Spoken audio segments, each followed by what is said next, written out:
जय हिंद। मैं हूं कर्नल दानवीर और आज हम बात करेंगे पाकिस्तान के मौजूदा हालात को लेकर।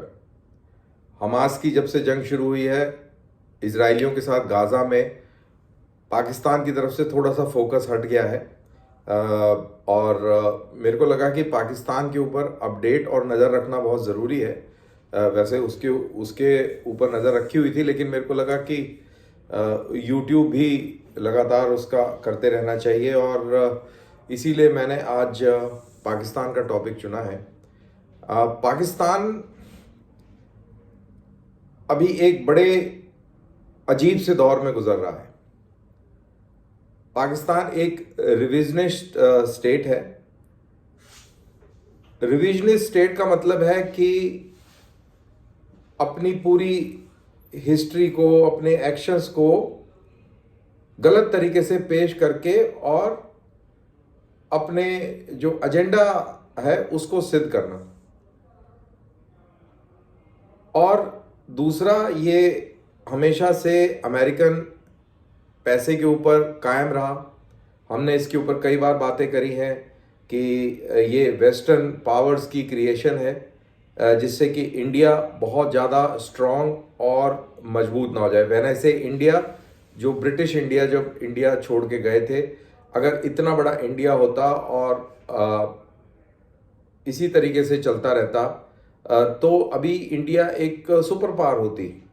तो ये चीज़ ना हो, इंडिया को चेक में रखा जाए। उन्होंने इस सब कॉन्टिनेंट को डिवाइड किया, डिवाइड करके इश्यूज पैदा करे, जैसे कश्मीर का इशू।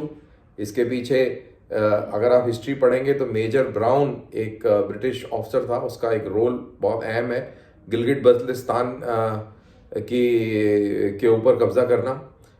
इसी तरह American officers, correction, British officers जो पाकिस्तान आर्मी में थे, उन्होंने बड़ा योगदान दिया इस पूरे ऑपरेशन को संजाम देने में और पाकिस्तान का हमला करवाने में और बहुत बड़े हिस्से को अपने कब्जे में रखने में। और इंडिया में भी ब्रिटिश ऑफिसर्स थे, हमको मालूम है, तो इनके आपस में कनाइवेंस था। तो ये एक आर्टिफिशियल स्टेट क्रिएट किया गया था बेसिकली इंडिया को चेक में रखने के लिए। लेकिन आज स्थिति ये हो गई है कि इसकी रेलेवेंस, जियो स्ट्रेटेजिक रेलिवेंस ख़त्म हो गई है।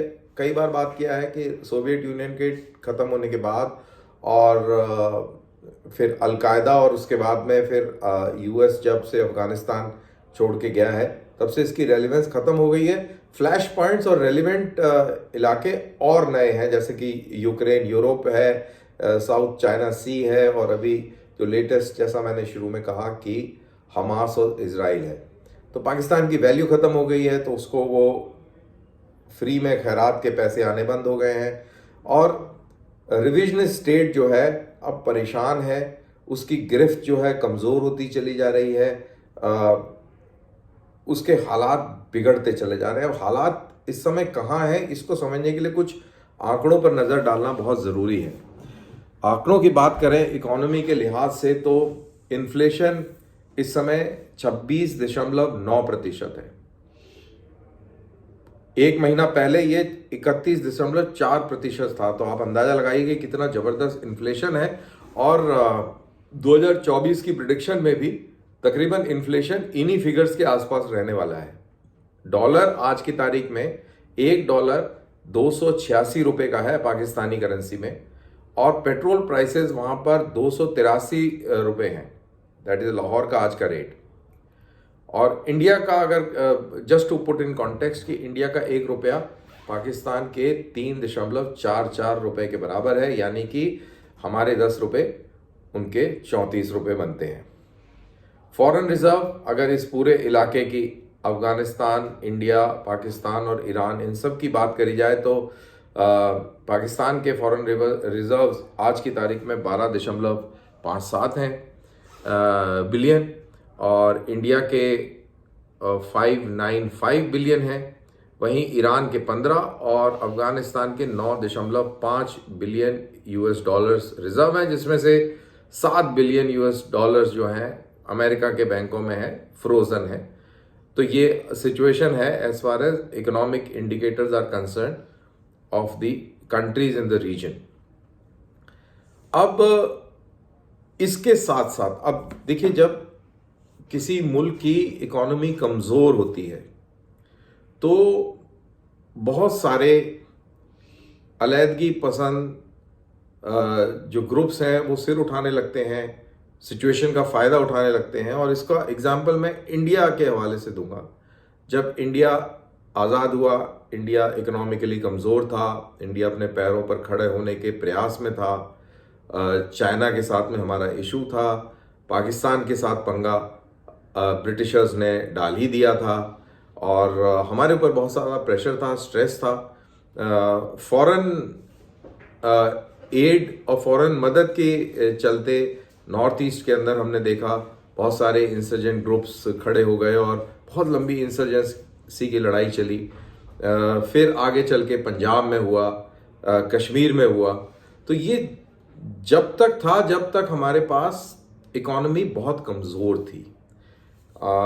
जब से इकोनॉमी हमारी ठीक होनी शुरू हुई है, रफ्तार पकड़ गई है, तब से आप देखेंगे नॉर्थ ईस्ट के अंदर इंसर्जेंसी ऑलमोस्ट ख़त्म हो गई है, ना के बराबर हो गई है। कभी कभी कोई ना कोई फ्लैश पॉइंट जरूर उभर के आता है, जैसे मणिपुर का, but otherwise situation bye and large control में है। कश्मीर की इंसर्जेंसी ऑलमोस्ट कंट्रोल में है, पूरी तरह ख़त्म तो नहीं लेकिन काफ़ी हद तक कंट्रोल में है। पंजाब में ज़ीरो है। नक्सलवाद की घटनाएं बहुत बहुत कम हो गई हैं। और जैसे जैसे इकोनॉमी बढ़ती जाएगी तैसे तैसे आप देखेंगे कि ये सारे जो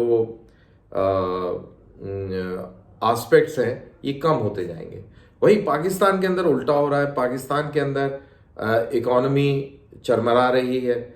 जब इकोनॉमी कमज़ोर होती है तो सरकार कमज़ोर होती है, यानी कि सरकार अपनी फ़ौजें, अपनी सिक्योरिटी पर्सनल उस तरीके से डिप्लॉयमेंट नहीं कर सकती क्योंकि उसमें पैसा खर्च होता है। इकोनॉमिक एडवांटेजेस वो जो अग्रीव्ड पॉपुलेशन है उस तक नहीं पहुंचा पाती। और बहुत सारे इश्यूज, एडमिनिस्ट्रेटिव इश्यूज और एडमिनिस्ट्रेटिव चैलेंजेस एक कमज़ोर सरकार के सामने आ जाते हैं। और कमज़ोर इन अ सेंस कि इकोनॉमिकली जब आप कमज़ोर होते हैं, जब जो मुल्क कमज़ोर होता है तो उसके सामने ये मसाइल जो हैं पेश रफ्त आते हैं। अब जब इकोनॉमी पाकिस्तान की डाउन है, जैसा मैंने आपको बताया, तो पाकिस्तान के अंदर जो पाकिस्तान ने इतने सालों में आतंकवादी इकट्ठे करे हुए थे, आतंकवाद एक बहुत बड़ी इंडस्ट्री है पाकिस्तान के अंदर और वो स्टेट स्पॉन्सर्ड हैं। उन्होंने ही पूरी सोसाइटी को रेडिकलाइज करके और एक बहुत बड़ी आतंकवादियों की फौज खड़ी करी है और वो आज पाकिस्तान को खा रहे हैं, दीमक की तरह उसको खोखला कर रहे हैं। मैं साउथ एशियन टेररिज्म पोर्टल पे गया, आप भी इसको चेक कर सकते हैं, और वहाँ पे मैंने टाइप किया टेररिस्ट ऑर्गेनाइजेशंस इन पाकिस्तान, और मेरे को हैरानी हुई वहाँ पर ये जानकर पढ़कर कि प्रोस्क्राइब्ड टेररिस्ट ऑर्गेनाइजेशन पाकिस्तान में 80 हैं। प्रोस्क्राइब्ड मीनिंग कि जिनके ऊपर प्रतिबंध लगा हुआ है, अंतर्राष्ट्रीय प्रतिबंध, 80 हैं। Active terrorist organisation as per SATF TP website 44 है। Just imagine 44 terrorist organisation Pakistan के अंदर अभी सक्रिय हैं और इनएक्टिव 26 हैं। अब आप अंदाजा लगाइए कि कितनी बड़ी तादाद में इन सबको जोड़े तो कितनी बड़ी तादाद में पाकिस्तान के अंदर टेररिस्ट ऑर्गेनाइजेशंस मौजूद हैं। पिछले से पिछले महीने की बात करें तो वॉइस ऑफ अमेरिका के मुताबिक पाकिस्तान के अंदर 700 सिविलियन और फौजी पुलिस वाले मारे गए टेररिस्ट एक्टिविटीज में। कल ही 3 पाकिस्तानी आर्मी के पर्सनल मारे गए, उसमें एक लेफ्टिनेंट कर्नल और 2 सोल्जर्स हैं जो कि मारे गए हैं। 3 दिन पहले मियांवाली के एयरबेस के ऊपर हमने देखा कि TJP जो कि फ्रंट ऑर्गेनाइजेशन है TTP का, उसका हमला हुआ और उससे एक दिन पहले 14 पाकिस्तानी सोल्जर्स को एम्बुश करके मौत के घाट उतार दिया। तो ये सारे चीज़ें हमको ये बता रही हैं कि पाकिस्तान के अंदर सरकार की गिरफ्त जो है कमज़ोर होती चली जा रही है। और अब किसी के पास इतना, व्हेन आई से किसी के पास, दैट इज वेस्टर्न पावर्स के पास में भी इतनी कैपेसिटी नहीं है, और ना इधर इनका फोकस है कि पाकिस्तान को खैरात में डॉलर दिए जाएं, पैसे दिए जाएं, क्योंकि अगर ऐसा होता है तो फिर ये अपना घर थोड़ा ठीक करते हैं और फिर हमारे घर में आग फेंकना शुरू कर देते हैं। तो एज अ गुड इंडियन मैं ये चाहूँगा कि पाकिस्तान इसी स्टेट में रहे, क्योंकि अगर थोड़ा सा भी ये संभलता है तो ये भारत के खिलाफ आग उगलना शुरू कर देता है, टेरर एक्टिविटीज़ यहाँ पर शुरू कर देगा। तो उसकी हालात बिल्कुल इसी तरीके से रहनी चाहिए, थोड़ी सी और कमज़ोर हो जाए तो मेरे ख्याल से कोई उसमें बुराई नहीं है। तो ये आपस में ही जूझते रहेंगे और अंदर ही खपेंगे, लेकिन इतना भी बुरा हाल ना हो जाए कि ये इम्प्लोड हो जाए, कोलैप्स हो जाए, क्योंकि ऐसा होने पर, जैसा मैंने कई बारी वीडियोस में बताया, कि ये पूरे रीजन के लिए खतरनाक होगा, खासतौर से इंडिया के लिए, क्योंकि वहाँ भी 24 करोड़ की पॉपुलेशन है और बहुत मुश्किल पैदा हो जाएगी। तो जो जिस हालत में है पाकिस्तान, इससे आप कह लीजिए कि और 10-15% और डाउन हो जाए तो इस पूरे रीजन के लिए बेहतर है। और ये सिचुएशन है।